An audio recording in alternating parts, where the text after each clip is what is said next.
Домашнее чтение у камина. Михаил Булгаков. Мастер и Маргарита. Глава 28. Последнее похождение Коровьева и Бегемота. Текст читает Анечка Невеличко. Были ли эти силуэты, или они только померещились пораженным страхом жильцам из злосчастного дома на Садовой, конечно, с точностью сказать нельзя. Если они были, куда они непосредственно отправились, также не знает никто. Где они разделились, мы также не можем сказать. Но мы знаем, что примерно через четверть часа после начала пожара на Садовой у зеркальных дверей Торксина на Смоленском рынке появился длинный гражданин в клетчатом костюме, и с ним черный крупный кот. Ловко извиваясь среди прохожих, гражданин открыл наружную дверь магазина. Но тут маленький, костлявый и крайне недоброжелательный швейцар преградил ему путь и раздраженно сказал: «С котами нельзя!» «Я извиняюсь», — задребезжал длинный и приложил узловатую руку к уху, как тугоухий. «С котами, вы говорите? А где же вы видите кота?» Швейцар выпучил глаза, и было отчего. Никакого кота у ног гражданина уже не оказалось, а из-за плеча его вместо этого уже высовывался и порывался в магазин толстяк в рваной кепке, действительно немного смахивающий рожей на кота. В руках у толстяка имелся примус. Эта парочка посетителей почему-то не понравилась швейцару-мизантропу. «У нас только на валюту», — прохрипел он, раздраженно глядя из-под лохматых, как бы молью изъеденных сивых бровей. «Дорогой мой», — задребезжал длинный, сверкая глазом из разбитого пенсне, «а откуда ж вам известно, что ее у меня нет? Вы судите по костюму? Никогда не делайте этого, драгоценнейший страж. Вы можете ошибиться, и притом весьма крупно. Перечтите еще раз хотя бы историю знаменитого калифа Гарун аль-Рашида. Но в данном случае, откидывая эту историю временно в сторону, я хочу сказать вам, что я нажалуюсь на вас заведующему и порасскажу ему о вас таких вещей, что не пришлось бы вам покинуть ваш пост между сверкающими зеркальными дверями. У меня может быть полный примус валюты», — запальчиво встрял в разговор и котообразный толстяк, так и прущий в магазин. Сзади уже напирала и сердилась публика. С ненавистью и сомнением, глядя на диковинную парочку, швейцар посторонился, и наши знакомые Коровьев и Бегемот очутились в магазине. Здесь они первым долгом осмотрелись, и затем звонким голосом, слышанным решительно во всех углах, Коровьев объявил: «Прекрасный магазин! Очень-очень хороший магазин!» Публика от прилавков обернулась и почему-то с изумлением поглядела на говорившего, хотя хвалить магазин у того были все основания. Сотни штук ситцу богатейших расцветок виднелись в полочных клетках. За ними громоздились меткали и шифоны, и сукна фрачные. В перспективу уходили целые штабеля коробок с обувью, и несколько гражданок сидели на низких стульчиках, имея правую ногу в старой потрепанной туфле, а левую в новой сверкающей лодочке, которой они и топали озабоченно в коврик. Где-то в глубине, за углом, пели и играли патефоны. Но, минуя все эти прелести, Коровьев и Бегемот направились прямо к стыку гастрономического и кондитерского отделений. Здесь было очень просторно. Гражданки в платочках и беретиках не напирали на прилавки, как в ситцевом отделении. Низкий, совершенно квадратный человек, бритый до синевы, в роговых очках, в новенькой шляпе, не измятой и без подтеков на ленте, в сиреневом пальто и лайковых рыжих перчатках, стоял у прилавка и что-то повелительно мычал. Продавец в чистом белом халате и синей шапочке обслуживал сиреневого клиента. Острейшим ножом, очень похожим на нож, украденный Левием Матвеем, он снимал с жирной плачущей розовой лососины ее похожую на змеиную серебристым отливом шкуру. «И это отделение великолепно», — торжественно признал Коровьев. «И иностранец симпатичный», — он благожелательно указал пальцем на сиреневую спину. «Нет, Фагот, нет», — задумчиво ответил Бегемот. «Ты, дружочек, ошибаешься. В лице сиреневого джентльмена чего-то не хватает, по-моему». Сиреневая спина вздрогнула, но, вероятно, случайно, ибо не мог же иностранец понять то, что говорили по-русски Коровьев и его спутник.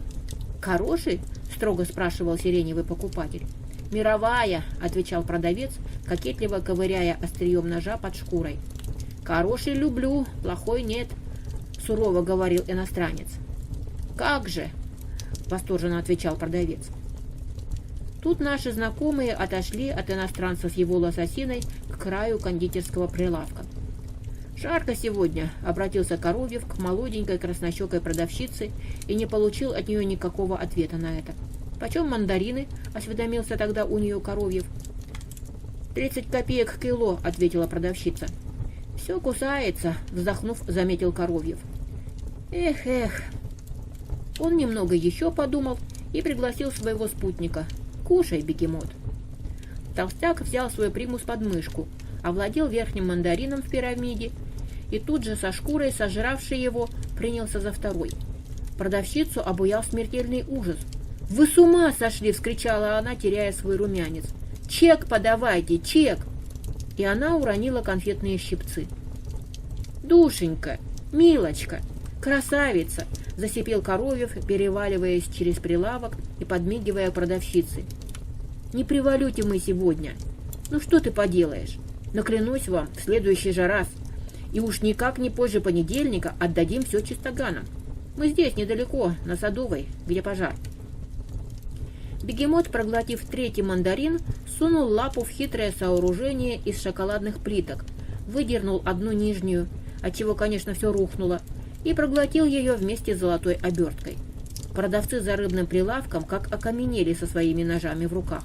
Сиреневый иностранец повернулся к грабителям, и тут же обнаружилось, что бегемот не прав. У Сиреневого не хватало чего-то в лице, а наоборот, скорее было лишнее – висящие щеки и бегающие глаза. Совершенно пожелтев, продавщица тоскливо прокричала на весь магазин: «Полосич! Полосич!» Публика из ситцевого отделения повалила на этот крик, а бегемот отошел от кондитерских соблазнов и запустил лапу в бочку с надписью «Сельдь керченская отборная». Вытащил парочку селедок и проглотил их, выплюнув хвосты. «Полосич!» — повторился отчаянный крик за прилавком кондитерского, а за рыбным прилавком каркнул продавец в испаньолке. «Ты что это делаешь, гад?» Павел Иосифович уже спешил к месту действия. Это был представительный мужчина в белом чистом халате, как хирург, и с карандашом, торчащим из кармана. Павел Иосифович, видимо, был опытным человеком. Увидев во рту у бегемота хвост третьей селедки, он вмиг оценил положение, все решительно понял и, не вступая ни в какие пререкания с нахалами, махнул вдаль рукой, скомандовав: «Свисти!». На угол Смоленского из зеркальных дверей вылетел швейцар и залился зловещим свистом. Публика стала окружать негодяев, и тогда в дело вступил Коровьев. «Граждане!» — вибрирующим тонким голосом прокричал он. «Что же это делается, ась? Позвольте вас об этом спросить. Бедный человек!» Коровьев подпустил дрожжи в свой голос и указал на бегемота, немедленно скроившего плаксивую физиономию. «Бедный человек целый день подчиняет примуса. Он проголодался. А откуда же ему взять валюту?» Павел Иосифович, обычно сдержанный и спокойный, крикнул на это сурово: «Ты это брось!» и махнул вдаль уже нетерпеливо. Тогда трели у дверей загремели повеселее.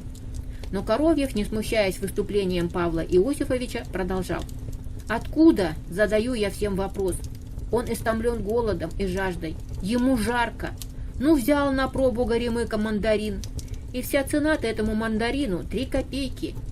И вот они уж свистят, как соловьи весной в лесу. Тревожат милицию, отрывают ее от дела. А ему можно, а?» И тут Коровьев указал на сиреневого толстяка, отчего у того на лице выразилась сильнейшая тревога. «Кто он такой, а? Откуда он приехал? Зачем? Скучали мы, что ли, без него? Приглашали мы его, что ли?» «Конечно!» — саркастически кривя рот, во весь голос орал бывший регент. «Он, видите ли, в парадном сиреневом костюме, от лососины весь распух. Он весь набит валютой. А нашему-то, горько мне! Горько, горько!» — завыл Коровьев, как шафер на старинной свадьбе. Вся эта глупейшая, бестактная и, вероятно, политически вредная вещь заставила гневно содрогаться Павла Иосифовича. Но, как это ни странно, по глазам столпившейся публики видно было, что в очень многих людях она вызвала сочувствие. А когда бегемот, приложив грязный продранный рукав к глазу, воскликнул трагически: «Спасибо, верный друг, заступился за пострадавшего», произошло чудо. Приличный тихий старичок, одетый бедно, но чистенько, старичок, покупавший 3 миндальных пирожных в кондитерском отделении, вдруг преобразился. Глаза его сверкнули боевым огнем, он побагровел, швырнул кулечек с пирожными на пол и крикнул: «Правда!» детским тонким голосом. Затем он выхватил поднос, сбросив с него остатки погубленной бегемотом шоколадной Эйфелевой башни, взмахнул им, левой рукой сорвал с иностранца шляпу, а правой с размаху ударил подносом плашмя иностранца по плешивой голове. Прокатился такой звук, какой бывает, когда с грузовика сбрасывают на землю листовое железо. Толстяк, белея, повалился навзничь и сел в катку с керченской сельдью, выбив из нее фонтан селедочного рассола. Тут же стряслось и второе чудо. Сиреневый, провалившись в катку, на чистом русском языке, без признаков какого-либо акцента, вскричал: «Убивают! Милицию! Меня бандиты убивают!» Очевидно, вследствие потрясения, внезапно овладев до тех пор неизвестным ему языком. Тогда прекратился свист швейцара, и в толпах взволнованных покупателей замелькали, приближаясь, 2 милицейских шлема. Но коварный бегемот, как из шайки в бане окатывают лавку, окатил из примуса кондитерский прилавок бензином, и он вспыхнул сам собой. Пламя ударило кверху и побежало вдоль прилавка, пожирая красивые бумажные ленты на корзинах с фруктами. Продавщицы с визгом кинулись бежать из-за прилавка, и лишь только они выскочили из-за него, вспыхнули полотняные шторы на окнах, и на полу загорелся бензин. Публика, сразу подняв отчаянный крик, шарахнулась из кондитерского назад, смяв более ненужного Павла Иосифовича. А из-за рыбного гуськом со своими отточенными ножами рысью побежали к дверям черного хода продавцы.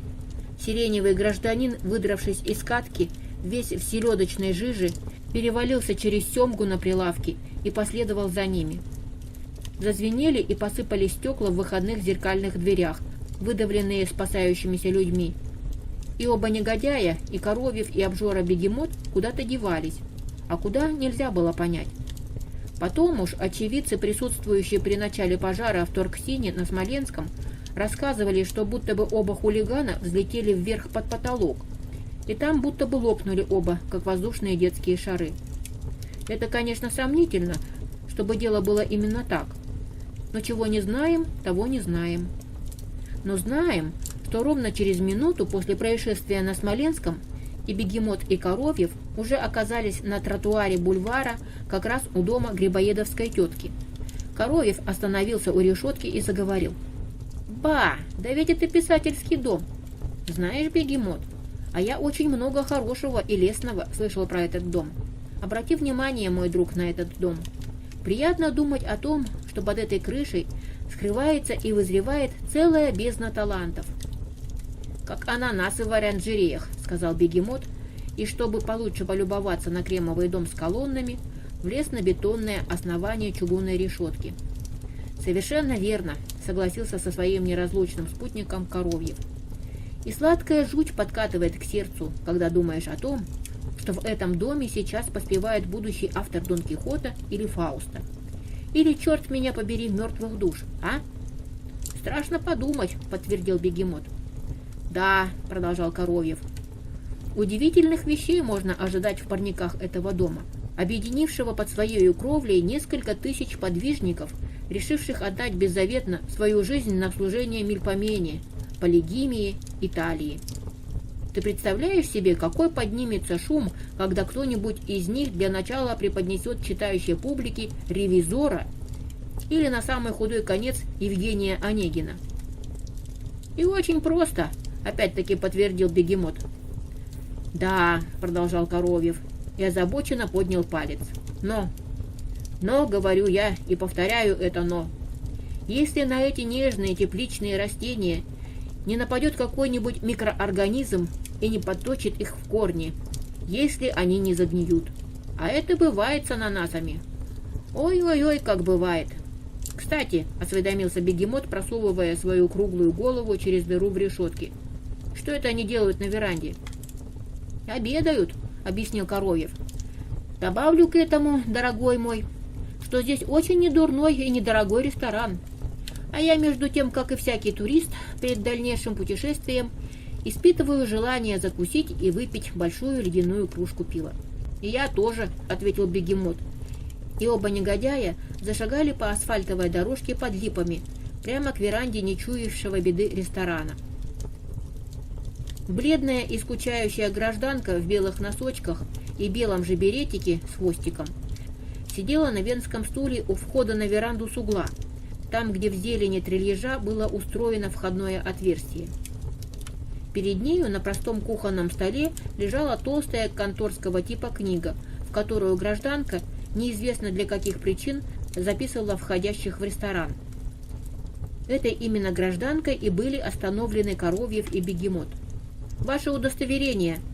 Она с удивлением глядела на пенсне Коровьева, а также и на примус Бегемота, и на разорванный Бегемотов локоть. «Приношу вам 1000 извинений.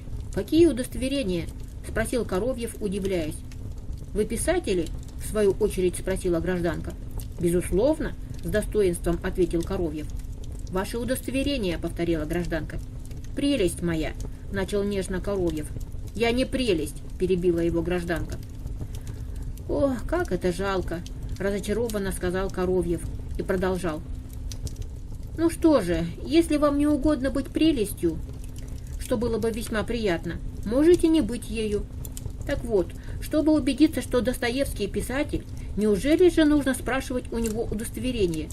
Да возьмите вы любые 5 страниц из любого романа, и без всякого удостоверения вы убедитесь, что имеете дело с писателем.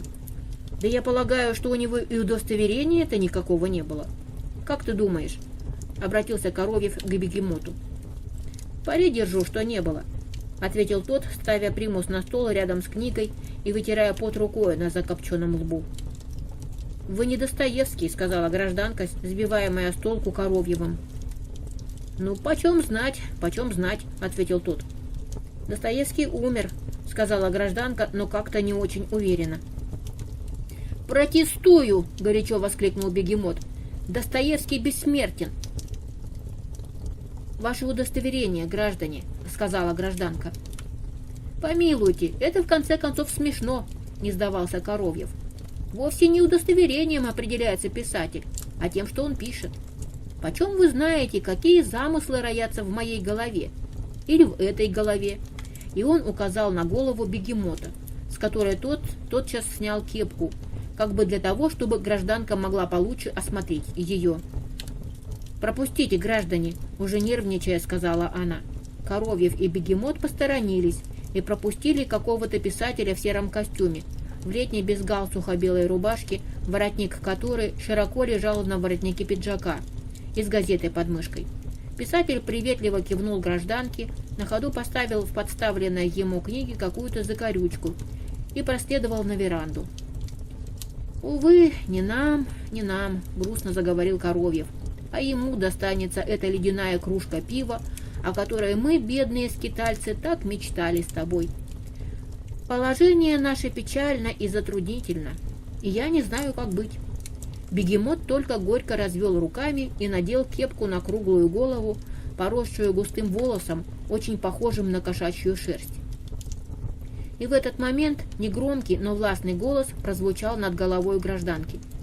«Пропустите, Софья Павловна». Гражданка с книгой изумилась. В зелени трильежа возникла белая фрачная грудь и клинообразная борода флебустьера. Он приветливо глядел на 2 сомнительных оборванцев и даже более того делал им пригласительные жесты. Авторитет Арчибальда Арчибальдовича был вещью серьезно ощутимой в ресторане, которым он заведовал. И Софья Павловна покорно спросила у Коровьева: «Как ваша фамилия?» «Панаев», — вежливо ответил тот. Гражданка записала фамилию и подняла вопросительный взор на Бегемота. «Скобичевский», — пропищал тот, почему-то указывая на свой примус. Софья Павловна записала и это, и пододвинула книгу посетителям, чтобы они расписались в ней. Коровьев против фамилии Панаев написал Скобичевский. а бегемот против Скобичевского написал Панаев. Арчибальд Арчибальдович, совершенно поражая Софью Павловну, обольстительно улыбаясь, повел гостей к лучшему столику в противоположном конце веранды, туда, где лежала самая густая тень, к столику, возле которого весело играло солнце в одном из прорезов трильяжной зелени. Софья же Павловна, моргая от изумления, долго изучала странные записи, сделанные неожиданными посетителями в книге. Официантов Арчибальд Арчибальдович удивил не менее, чем Софью Павловну. Он лично отодвинул стул от столика, приглашая Коровьева сесть.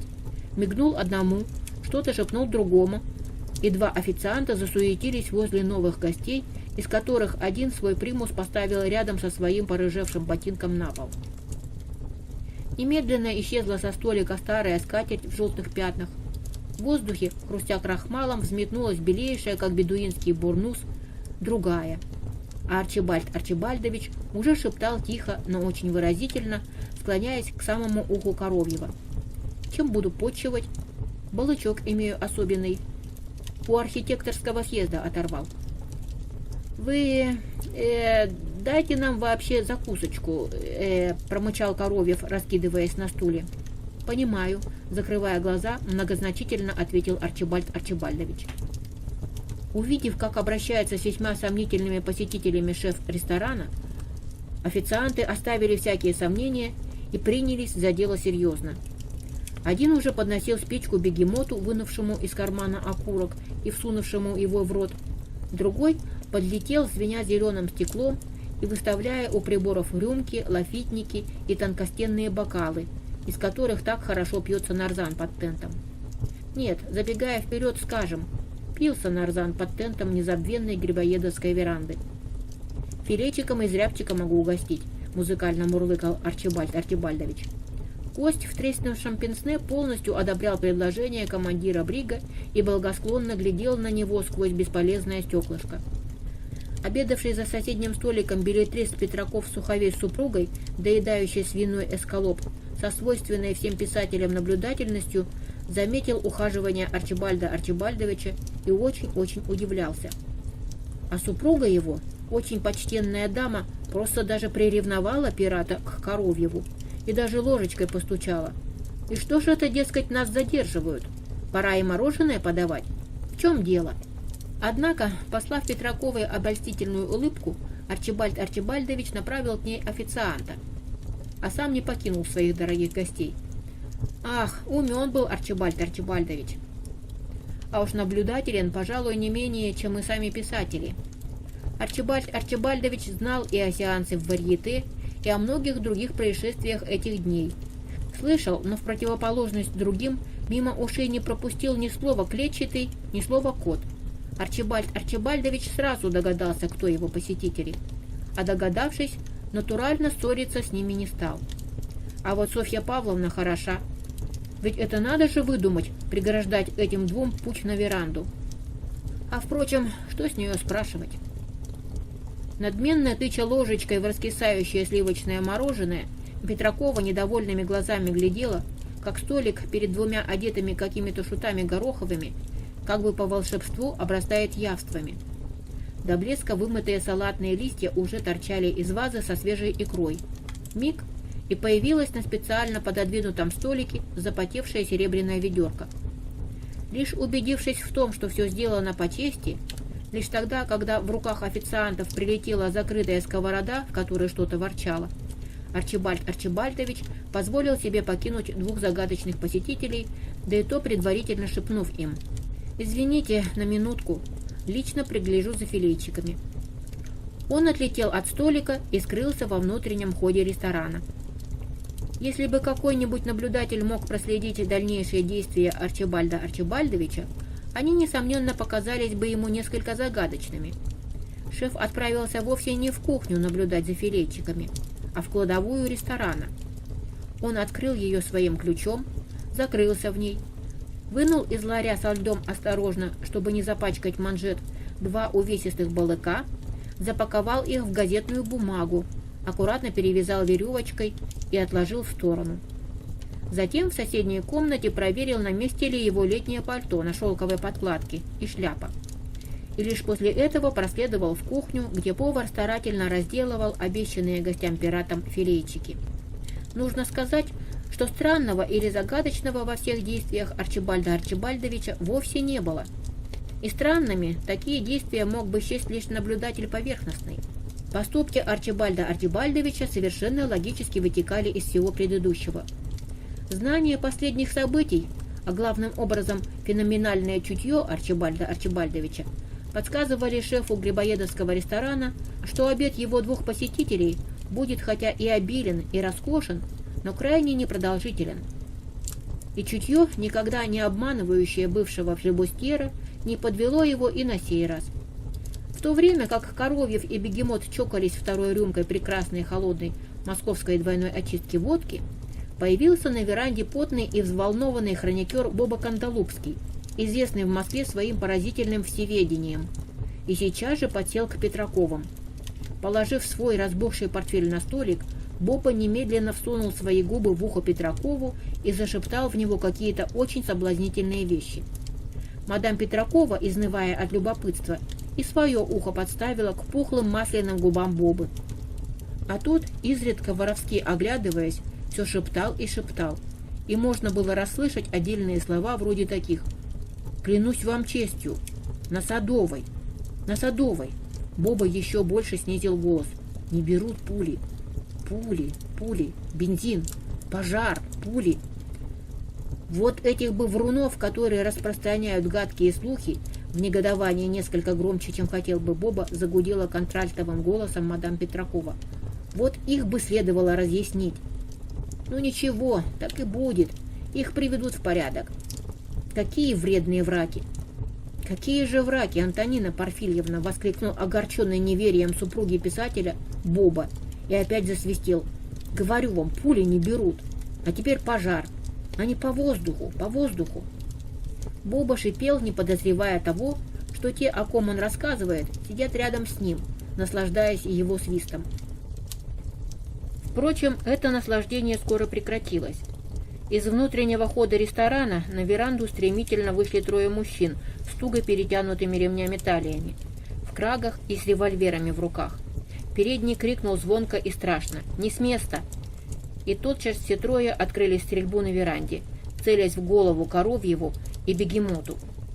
Оба обстреливаемые сейчас же растаяли в воздухе, а из примуса ударил столб огня прямо в тент.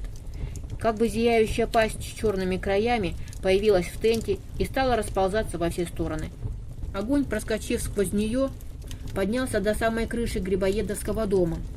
Лежащие на окне второго этажа папки с бумагами в комнате редакции вдруг вспыхнули, а за ними схватила штору. И тут огонь, гудя, как будто кто-то его раздувал, столбами пошел внутрь теткиного дома. Через несколько секунд по асфальтовым дорожкам, ведущим к чугунной решетке бульвара, откуда в среду вечером пришел непонятый никем первый вестник несчастья Иванушка, теперь бежали недообедавшие писатели, официанты, Софья Павловна, Боба, Петракова, Петраков. Заблаговременно вышедший через боковой ход, никуда не убегая и никуда не спеша, как капитан, который обязан покинуть горящий брик последним, стоял спокойный Арчибальд Арчибальдович в летнем пальто на шелковой подкладке с двумя балыковыми бревнами под мышкой. Глава 29. Судьба мастера и Маргариты определена. На закате солнца, высоко над городом, на каменной террасе одного из самых красивых зданий в Москве, здания, построенного около 150 лет назад, находились двое – Воланд и Азазелла. Они не были видны снизу, с улицы, так как их закрывала от ненужных взоров балюстрада с гипсовыми вазами и гипсовыми цветами. Но им город был виден почти до самых краев. Воланд сидел на складном табурете, одетый в черную свою сутану. Его длинная и широкая шпага была воткнута между двумя рассекающимися плитами террасы вертикально, так что получились солнечные часы. Тень шпаги медленно и неуклонно удлинялась, подползая к черным туфлям на ногах сатаны. Положив острый подбородок на кулак, скорчившись на табурете и поджав одну ногу под себя, Воланд, не отрываясь, смотрел на необъятное сборище дворцов, гигантских домов и маленьких, обреченных на слом лачуг. Азазелла, расставшись со своим современным нарядом, то есть с пиджаком, котелком, лакированными туфлями, одетый, как и Воланд, в черное, неподвижно стоял невдалеке от своего повелителя, так же, как и он, не спуская глаз с города. Воланд заговорил. «Какой интересный город, не правда ли?» Азазелла шевельнулся и ответил почтительно. «Мессир, мне больше нравится Рим». «Да, это дело вкуса», — ответил Воланд. Через некоторое время опять раздался его голос. «А отчего этот дым там, на бульваре?» «Это горит Грибоедов», — ответил Азазелла. «Надо полагать, что эта неразлучная парочка Коровьев и Бегемот побывала там». «В этом нет никакого сомнения, мессир». Опять наступило молчание. И оба, находящиеся на террасе, глядели, как в окнах, повернутых на запад, в верхних этажах громад зажигалось изломанное ослепительное солнце. Глаз Воланда горел так же, как одно из таких окон, хотя Воланд был спиною к закату. Но тут что-то заставило Воланда отвернуться от города и обратить свое внимание на круглую башню, которая была у него за спиною на крыше. Из стены ее вышел оборванный, выпачканный в глине мрачный человек в хитоне, в самодельных сандалиях, чернобородый. «Ба!» — воскликнул Воланд, с насмешкой глядя на вошедшего. «Менее всего можно было ожидать тебя здесь. Ты с чем пожаловал, незваный, но предвиденный гость?» «Я к тебе, дух зла и повелитель теней», — ответил вошедший, из-под лобья недружелюбно глядя на Воланда. «Если ты ко мне, то почему же ты не поздоровался со мной, бывший сборщик податей?» — заговорил Воланд сурово. «Потому что я не хочу, чтобы ты здравствовал», — ответил дерзко вошедший. «Но тебе придется примириться с этим», — возразил Воланд, и усмешка искривила его рот. «Не успел ты появиться на крыше, как уже сразу отвесил нелепость. И я тебе скажу, в чем она. В твоих интонациях. Ты произнес свои слова так, как будто ты не признаешь теней, а также и зла. Не будешь ли ты так добр подумать над вопросом, что делало бы твое добро, если бы не существовало зла? И как бы выглядела земля, если бы с нее исчезли тени? Ведь тени получаются от предметов и людей. Вот тень от моей шпаги. Но бывают тени от деревьев и от живых существ. Не хочешь ли ты ободрать весь земной шар, снеся с него прочь все деревья и все живое, из-за твоей фантазии наслаждаться голым светом? Ты глуп. Я не буду с тобой спорить, старый софист, ответил Левий Матвей. Ты не можешь со мной спорить по той причине, о которой я уже упомянул. Ты глуп, ответил Воланд и спросил. Ну, говори кратко, не утомляя меня. Зачем появился? Он прислал меня. И что же он велел передать тебе, раб? Я не раб, все более озлобляясь, ответил Левий Матвей. Я его ученик. Мы говорим с тобой на разных языках, как всегда, отозвался Воланд. Но вещи, о которых мы говорим, от этого не меняются. Итак? Он прочитал сочинение мастера, заговорил Левий Матвей, и просит тебя, чтобы ты взял с собой мастера и наградил его покоем. Неужели это трудно тебе сделать, дух зла? Мне ничего не трудно сделать, ответил Воланд, и тебе это хорошо известно. Он помолчал и добавил. А что же вы не берете его к себе, в свет?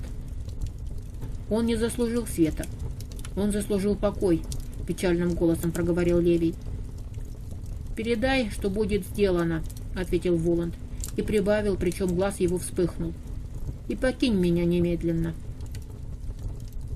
Он просит, чтобы ту, которая любила и страдала из-за него, вы взяли бы тоже. В первый раз моляще обратился Левий к Воланду. «Без тебя бы мы никак не догадались об этом. Уходи». Левий Матвей после этого исчез, а Воланд подозвал к себе Азазелла и приказал ему. «Лети к ним и все устрой». Азазелла покинул террасу, и Воланд остался один. Но одиночество его не было продолжительным. Послышался на плитах террасы стук шагов и оживленные голоса. И перед Воландом предстали Коровьев и Бегемот. Но теперь примуса при толстяке не было, а нагружен он был другими предметами. Так под мышкой у него находился небольшой ландшафтик в золотой раме, а через руку был перекинут поварской наполовину обгоревший халат, а в другой руке он держал цельную семгу в шкуре и с хвостом. От Коровьева и Бегемота несло гарью. Рожа Бегемота была в саже, а кепка наполовину обгорела.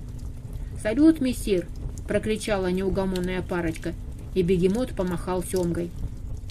«Очень хороши», — сказал Воланд. «Мессир, вообразите!» — закричал возбужденно и радостно Бегемот. «Меня за мародера приняли!» «Судя по принесенным тобою предметам, — ответил Воланд, поглядывая на ландшафтик, — ты и есть мародер». «Верите ли, мессир?» — задушевным голосом начал Бегемот. «Нет, не верю», — коротко ответил Воланд. «Мессир, клянусь, я делал героические попытки спасти все, что было можно. Вот все, что удалось отстоять». «Ты лучше скажи, отчего Грибоедов загорелся?» — спросил Воланд. Оба, и Коровьев, и Бегемот, развели руками, подняли глаза к небу, а Бегемот вскричал: «Не постигаю! Сидели мирно, совершенно тихо, закусывали. И вдруг трах, трах!» — подхватил Коровьев. «Выстрелы!»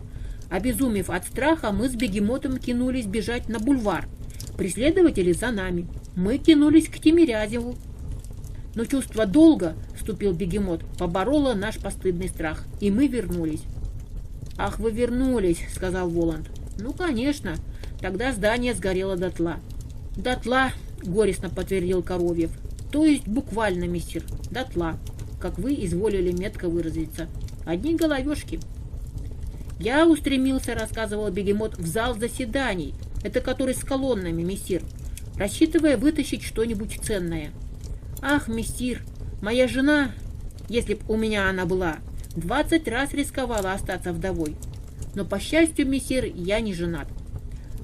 Ах, мессир, можно ли променять холостую свободу на тягостное ярмо?» «Опять началась какая-то чушь», — заметил Воланд. «Слушаю и продолжаю», — ответил кот. «Да-с. Вот ландшафтик. Более ничего невозможно было унести из зала. Пламя ударило мне в лицо. Я побежал в кладовку, спас семгу. Я побежал в кухню, спас халат. Я считаю, мессир, что я сделал все, что мог, и не понимаю, чем объясняется скептическое выражение на вашем лице». «А что делал Коровьев в то время, как ты мародерствовал?» — спросил Воланд. «Я помогал пожарным, мессир», — ответил Коровьев, указывая на разорванные брюки. «Ах, если так, то, конечно, придется строить новое здание». «Оно будет построено, мессир», — отозвался Коровьев. «Смею уверить вас в этом». «Ну что ж, остается пожелать, чтобы оно было лучше прежнего», — заметил Воланд. «Так и будет, мессир», — сказал Коровьев. «Уж вы мне верьте», — добавил кот, — «я форменный пророк». «Во всяком случае, мы явились, мессир», — докладывал Коровьев, — «и ждем ваших распоряжений». Воланд поднялся со своего табурета, подошел к балюстраде и долго, молча, один, повернувшись спиной к своей свите, глядел вдаль. Потом он отошел от края, опять опустился на свой табурет и сказал: «Распоряжений никаких не будет. Вы исполнили все, что могли. И более в ваших услугах я пока не нуждаюсь. Можете отдыхать. Сейчас придет гроза, последняя гроза. Она довершит все, что нужно довершить. И мы тронемся в путь». «Очень хорошо, мессир», — ответили оба Гайера, и скрылись где-то за круглой центральной башней, расположенной в середине террасы. Гроза, о которой говорил Воланд, уже скоплялась на горизонте. Черная туча поднялась на западе и до половины отрезала солнце. Потом она накрыла его целиком. На террасе посвежело. Еще через некоторое время стало темно. Эта тьма, пришедшая с запада, накрыла громадный город. Исчезли мосты, дворцы. Все пропало, как будто этого никогда не было на свете. Через все небо пробежала одна огненная нитка. Потом город потряс удар. Он повторился, и началась гроза. Воланд перестал быть видимым в ее мгле.